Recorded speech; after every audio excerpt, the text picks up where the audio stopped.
السلام عليكم ورحمة الله وبركاته. dhegeystayaal kulanti wanaagsan waa barnaamijkeeni arrimaha bulshada iyo ganacsiga ee raadiyo Soomaali weyn sabti kasta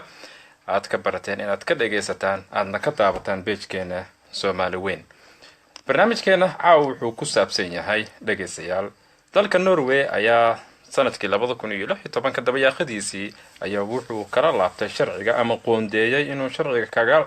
kala laabto dhalashada Norway 1600 oo qofood oo Soomaali ah. dadkaasi lagala laabtay qaarkoodna ee caruur ee lahaayeen inta badanna dalka Norwayna canshuurtoodii dad shaqeynaya ahaa canshuurna bixin jiray halkaasina ku noolaa. barnaamijkeena maanta waxaa ku martay Mahad Abiib Maxamuud oo ka mid ah inta sharciga lagala laabtay dalkaasina Norway shaqo ku haystay muddo dheer canshuurna gelin jiray. barnaamijkeena maanta waxaa inoo suurta gashay in aan Mahad ka wareysan doono arrinta ku dhacday iyo qisadiisii sharciga sidii laga laabtay iyo siduu qaabku ku noolaa dalkaasi Norway. waxaan kugu soo dhaweynayaa Mahad barnaamijka arrimaha bulshada iyo ganacsiga ee raadiyo Soomaali weyn. baasinid walaal waan dhawahay. intaadan galan Mahad adiga qof noocee ayaa tahay waxaad isbartaa dadka maanta ku dhageysanaya ama naga daawanaya page-ka Soomaali weyn qof noocee ayaa tahay adiga Mahad?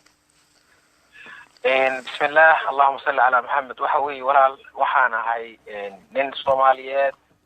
degan dalka Norway ana iyo 2017 sano aan deganahay anagoo oo 14 sano jira ayaa dalka ka nimid أنا شغال سكولي وحبرشنا كهري الحمد لله وحاي مواطن صومالي نرويجيانا دبنياش الصومالية دلك النرويج دقنا عن يان كبيرة هاي دلك النرويج نين بغداد دقنا وكان شقيا متدير الحمد لله. واقرت Mahad waxaad ka mid tahay Mahad Soomaalida Norway degan ee sharciga lagala laabtay maxaad sheekadaas bal noo sheeg arrinta sidee ku dhacday dawladda maxay kugu sababeysay in sharciga lagala laabto bal noo soo bandhig bal dadweynaha u sheeg Mahad. horta inta aan taydayda gaarka aan u weydaaray ama ka hadlin aan falaqayn waxaan rabaa in aan walaalahayga Soomaaliyeed ee codkayga la eegto dhibaatada Norway arrimaha sharciga waqtigan dambe waxa sababay waxaad ogaataan 2013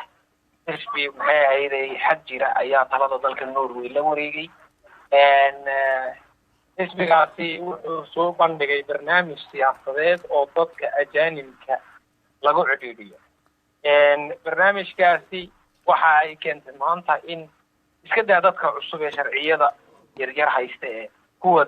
jinsiyadda Norwegianka haysta in loo raadiyo qiil oo laga qaado sharciyada inagoo taawada ogsoon haddana waxaad ogtahay intan dambe sharciga 1600 oo Soomaaliyeed oo magangeliyada haysta in la rabo in laga qaato hadda 160 qoys waxa loo diray warqadda ala laabashada magangeliyada 1600 aan sheegay 500 oo kale oo waxa jira iyaguna Soomaaliya oo sharciga dhalashada dalka Norway ee baasaboorka guduudka haysta oo anigu kamid ah 500 qof ayaa sharcigi lagala laabtay oo iyadoo maxkamad la horgeyn waxa weey qawaaniinta caalamka iyo kuwa dalka u yaala Norway yaa meel lagaga dhacaya balse haatee qofku haddii uu dhiirinayn oo uu xaqiisa dhacsanayn waxaa dhici karta qofkaasi in si dulman loo xukumo aniga igu soo wajahday iyo dad kale oo Soomaali oo badan oo 160 qof kamid ah 500 loo diray warqadaha in dib looga laabto dhalashada dalka Norway. haddana waxaa jira dad gaaraya 200 ilaa 300 oo Soomaaliya iyagana la rabo in laga qaato sharciyada yar ee hadda ay heleen sanad kuwa jooga iyo 2 sano kuwa jooga. waxaa kaloo jira dad dalka kaamamka dalka Norway ku jira oo Soomaaliya oo iyaguna sharciga ilaa iyo 10 ilaa iyo 17 sano in hadda sii gaaray intay joogaan dalka. marka dhibaatadu way badan tahay aniga taydayda khaaska waxa sababay in sharcigayga Norwegianka laga qaado waa qof u soo diray warbeen abuura wanjalaada kana xun nolosha aan ka samayso dalka Norway xasidnimo nooc min xasada u diray warqad booliiska iyo hay'adda jinsiyadii socdaalka dalka Norway idina ninka ma hadla iraado Soomaali ma ay wuxuu ka soo jeedaa dalka Djibouti isagoo xog xalliban oo la taaban karanahayn ayay dawladda tan ee dalka Norway aamintay warka been abuurka taasay ugu dabagashay iyadoon welibana cadaymo u keeno miiska u saaray wasaaradda arrimaha dibadda Soomaaliya ay ku xadidan tahay saxiixa safiirka Brussels jooga Soomaaliya haddana maxay agaasimaha guud guriga madaxtooyada Dr. Faqi ee warqaday ku taalaan u keenay waxaan u keenay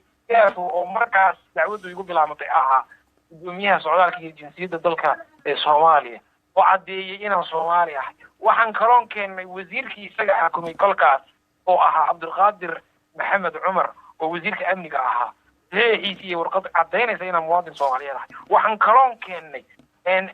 agaasinka ciidanka dalka qaranka taliyaha ciidanka iyo taliyaha waaxda ciidanka cirka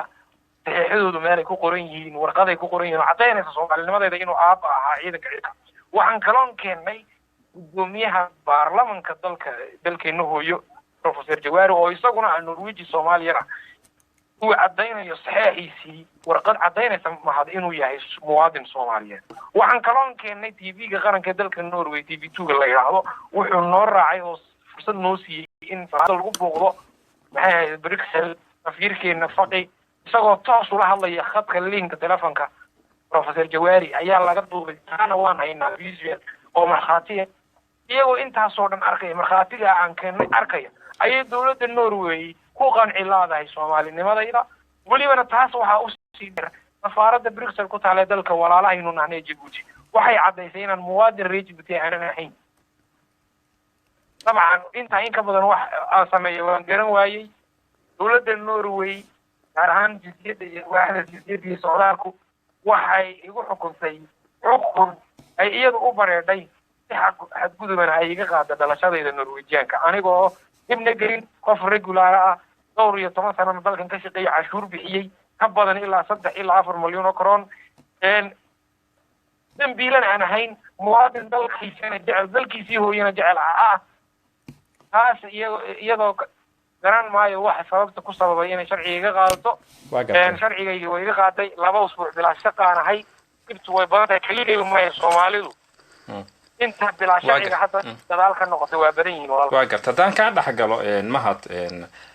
hadalkaaga hadaan fahmay waxaad ula jeedaa Soomahan shakhsi Soomaali ah ayaa adiga report ka gudbiyay ninkan Soomaali ma ahan ku dhahay marka cadeemahu gudbiyay adiga ma lagu soo bandhigay didmada immigration ka tii ku diideen dhalashada ay kala laabteen wax maxkamad ma u gudubtay arintaadii rafaan ma ka qaaday doodaada maxkamad ma u gudbisay absolutely maxkamadu usbuucii hore ay ahayd 4 maalmood baan maxkamadaasi ay socotay guulna way u badan tahay jimcaha soo socda ayaan jawaab helayaa go'aankii maxkamadda geedka hoose ee Tingris wax la yiraahdo cadeymaha ninka aad sheegaysid ee i wanjalay warqad buu iska soo qoray email buu isku soo diray wax cad oo amba taysa ahaato amba passport ahaato ee dalka walaalahan macne ay igu masabiray oo ka keenay haba yaraatay ma jirto anigu waxa hadda madaxaygu qaadan kari laayahay waxa weey shakhsi darbi iska fadhiya dawladda Norway inay aaminto ayna aamino weydo madaxdii dalkeena qaranka ee Soomaaliya waa taani ay cuntamila waa taana ayagoo aan maalkayga iyo muruqayga intaan shaqaystay dalka kan aan u geliyay xaqayga u dhacdo waa tahay marka adiga caruur iyo xaas waa ku joogan Soomahan Norway mise qof kaligii noolaa ayaa tahay maya caruur hadda ima joogto xaas baan lahaa laakiin xogaha hadda xaas bali ima joogto caruur laakiin noloshaydii oo dhan yaan geliyay xitaa guri aan lahaa waan gaday noloshaydii oo dhan baan maalin kaliya danka kale loo rogay laakiin nin wax bartay baan ahay nolosha meel kasta ay taallaa dal baan leeyahay Soomaaliya la ilaa dad baan leeyahay Soomaaliya la ilaa meel kasta ardaaq ilaahay waa ii dhigay intaan noolahay alla waa ballan qaaday ardaaqdayda laakiin waxaan ka dhiidiyay oo ka dagaalamay in xaq darro la igu xukumo oon dawladda Norway aan uga fadhiyaa maxkamadda dhawaanta laga jawaabi doono in ay amba sharciga Norwegianka gacanta iga saaraan haddii ay inaceenna inay ii caddeeyaan ay dhahaan warniyahow kuma rabnay nooga tid warqadna ay siiyaan aan ku dhoofo maxaa yeelay dhalashadaydii soomaaliyeed maalinta aan qaadanayay sharciga Norway 2008 ayaan warqad saxeexnay ay dhaheen dhalashadaadii Soomaaliya waan kaa laalaynaa okay baan dhahay waan saxeexay baasaboorka Norwegian ka qaatay waayo dalka Norway waa dal aan ogoleyn laba dhalasho in la haysto marka aniga ma yeelayo dowladda Norway dhalashadaadii Soomaaliyana waan kaa laalay tayadana waan kaa noqonay derbiga jiifi ka yeeli maayo haddii aad inacdeen waxaan leeyahay dal baan leeyahay dalkaygii baan tegi qira Soomaali inaad qaabilin sheega inaad Soomaali dalkiina ka rabin cisha xamarna geeya bal waa ninka roob ninka waxay ka jabaysaa waa shaqaysan alxamdulillah wayna ku mahadsan yihiin dalka Norway aqoontii siiyeen iyo maxay magangeliyay siiyeen taas anigu kibir kama muujinayo waa dad walaalahay waa dad magan geliyay dalkaygii hooyo burburkii markuu ka dhacay waa dad ma qabtay oo na kaalmeeyay aniga un ma hayna Soomaali kalena qabtay oo kaalmeeyay intaas ay ku mahadsan yihiin laakiin igama qabato waa tahay marka haddii aan ka dhex galo mahad wax xuquuqdii xaqi aan lahayd qof intaas canshuur bixinaya ayaa tahay caafimaadkaagii oo kale iyo maxay ahaato gurigii aad degneed waxyaabaadkii xaqa u lahayd weli ma haysataa maadaama qof ka doodaya aad tahay adiga wallaahi horta wax xaquuqaan leeyahay bishan dambe ma jirto guriyada wax walba waan ka farabaxay shaqadaydii xitaa oon aan ahaa dad 5 qof ee dalka Norway infectionka ugu horeysa halka maxaa la yiraahdaa labka technicianka ee la dagaalanka xanuunada faafa dadka loo tababaray khaas 5 dalka Norway ay tababartay baan kamid ahaa walaal gowdhay noloshaydii oo dhan shaqadaydii oo dhan xadgudub baa liiga joojiyay noloshaydii oo dhan xadgudub baa loo rogay dhanka kale loo rogay marka maclan ma jirto inta baa la ii sheegtay macna male ilaah baa awood leh